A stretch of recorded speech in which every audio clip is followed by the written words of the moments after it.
Lookism 607 एक काफी banger और अमेजिंग चैप्टर था जहां हमने जेम्स ली के पाथ के साथ साथ डैनियल के कंट्रोल्ड यूआई मोड को भी देखा। एंड हमेशा की तरह चैप्टर बहुत सारी डिटेल से भरा था, तो चलो करते हैं लुकिज्म 607 का डिटेल्ड एनालिसिस।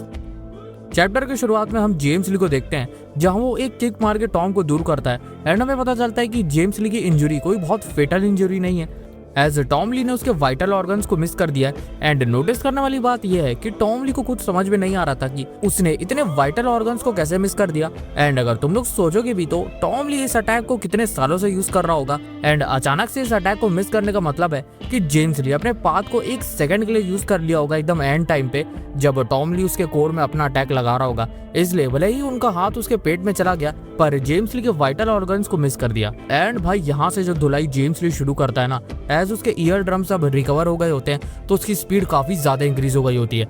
एंड देन वो पहले स्पीड मास्टरी का यूज करके टॉम को पंच मारता है, एंड देन स्ट्रेंथ मास्टरी का यूज करके उसे जमीन से बाउंस बैक करवा देता है, एंड देन एक बार फिर स्पीड मास्टरी का यूज करके उस पर मल्टीपल अटैक्स लगा देता है। एंड जब ये सारे अटैक्स जेम्स ली लगा रहा था तब टॉम ली ने जेम्स ली को ओल्ड गैब्रियन किम से कंपेयर किया था। मतलब भाई जेम्स ली सिर्फ अपनी मास्टरीज का यूज करके गैब्रियन किम के लेवल की पावर जनरेट कर पा रहा है। बट टॉम ली जेम्स को पकड़ लेते हैं बोल के कि जल्दी किस बात की है। बट जेम्स ली यहाँ टॉम ली को उसी की टेक्निक का यूज करके उसके ईयर ड्रम्स को फोड़ देता है। एंड टॉम ली के ईयर ड्रम्स को फोड़ने के लिए उसने स्पीड और टेक्निक दोनों मास्टरी का यूज किया था।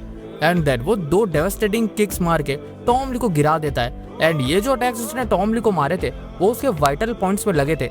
एंड जेम्स ली खुद एडमिट करता है कि वो टॉम ली को अंडर एस्टिमेट कर रहा था, इसलिए फाइट थोड़ी लंबी चली गई। एंड इससे हम देख सकते हैं कि जेम्स ली का बैटल आईक्यू कितना हाई है।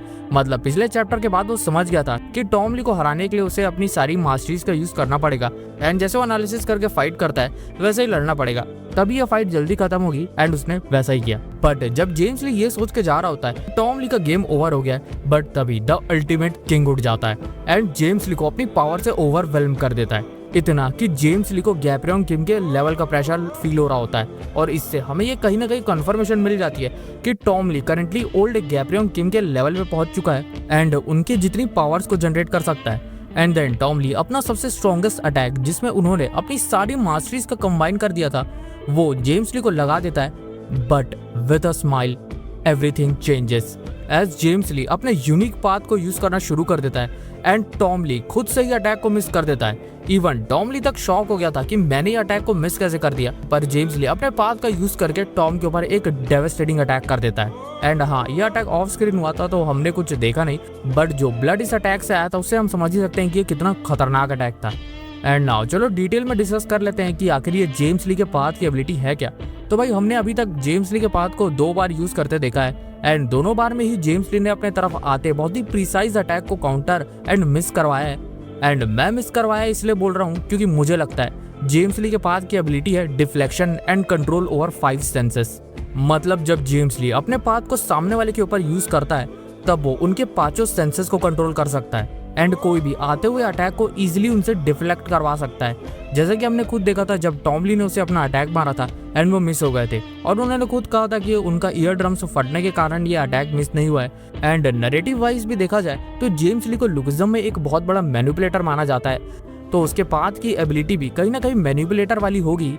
एंड हाँ, अटैक डिफ्लेक्ट करने के अलावा भी वो अपने पाथ से बहुत ही डेवास्टेटिंग अटैक कर सकता है, जस्ट लाइक डैनियल पार्क जो अपने पाथ को बहुत ऑफेंस और डिफेंस करने के लिए यूज कर सकता है। सिमिलरली जेम्स ली भी अपने पाथ को ब्लॉकिंग और अटैकिंग दोनों के लिए कर सकता है। बट जितनी भी अभी तक हमने पाथ की एबिलिटीज देखी है उसमें मुझे लगता है कि जेम्स ली का पाथ सबसे ज्यादा ओपी है। मतलब भाई उसे तुम टच भी नहीं कर सकते। बट अगेन जो भी मैंने जेम्स ली के पाथ के बारे में बताया है वो थोड़ा डिफरेंट भी हो सकता है, बट काफी चांसेस है कि उसकी पाथ की एबिलिटी ऐसी मैनिपुलेटर वाली टाइप की कुछ होगी। एंड अब अगर बिग डैनियल के सिचुएशन को देखे तो रिसेंट चैप्टर में जब बिग डैनियल एक फर्स्ट जनरेशन के नल्ले किंग को पीट रहा था तब उसके बंदों को देख के उसने बहुत ही कोल्ड लाइन ड्रॉप की थी कि मेरी बॉडी तुम लोग ढूंढना शुरू कर दो, नहीं तो मैं तुम्हें भी ऊपर पहुंचा दूंगा। एंड जब वो ये लाइन बोल रहा था तब उसकी आईज यूआई मोड वाली थी। बेसिकली ऐसा लग रहा था कि उसने अपने यूआई मोड को कंट्रोल कर लिया। बट भाई मुझे लगता है कि बिग डैनियल ने यूआई मोड को कंट्रोल तो किया है बट पूरा नहीं। लाइक वो अभी फ्रस्ट्रेटेड और गुस्से में था, इसलिए थोड़े समय के लिए अपने यूआई मोड में चला गया, बट अपनी सेंसेस को नहीं खोया था। सो या काइंड ऑफ मोड को 50% तक कंट्रोल कर पा रहा था। एंड काफी चांसेस है कि डैनियल को खुद को भी नहीं पता था कि वो अपने यूआई मोड में रह के ये बात बोल रहा है। एंड ऐसी सिमिलर सिचुएशन में ओजी डैनियल भी रह चुका है। जब इंचोन आर्क में वो एक झोला छाप डॉक्टर से फाइट कर रहा था, उसने कुछ सेकंड के लिए अपने पाथ को एक्सेस किया था एंड उसे भी उस टाइम समझ नहीं आ रहा था कि उसने ये एबिलिटी कैसे एक्सेस की। एंड नाउ सिमिलरली ऐसी सिचुएशन में बिग डैनियल भी आ चुका है जो पाथ को नहीं बल्कि यूआई मोड को कंट्रोल कर पा रहा है। एंड मुझे लगता है कि प्रॉपर 100% यूआई मोड को कंट्रोल करने की पावर पीटीजे अभी उसे देने नहीं वाला है, एज काफी चांसेस है कि प्रॉपर एक मोमेंट बना के ये पावर अप उसे दिया जाएगा, ना कि ऐसे ही अचानक से वो अपने यूआई मोड को कंट्रोल करना शुरू कर देगा। बट रिगार्डलेस अब बिग डैनियल के एक कंट्रोल्ड यूआई मॉन्स्टर बनने की जर्नी शुरू हो चुकी है।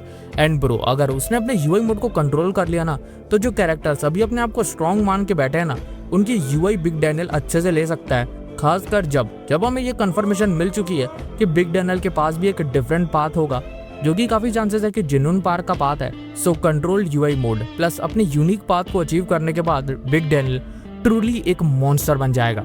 बाकी अगर वीडियो पसंद आई हो तो भाई वीडियो को लाइक करना, चैनल को सब्सक्राइब करना एंड हाँ हाइप करना मत भूलना। वैसे मैं सोच रहा हूँ कि नेक्स्ट चैप्टर से मैं चैप्टर एक्सप्लेनेशन भी शुरू कर दूँ, क्योंकि अगर मैं चैप्टर एक्सप्लेन करूंगा तो भाई बहुत ही पीक डिटेलिंग से करूंगा।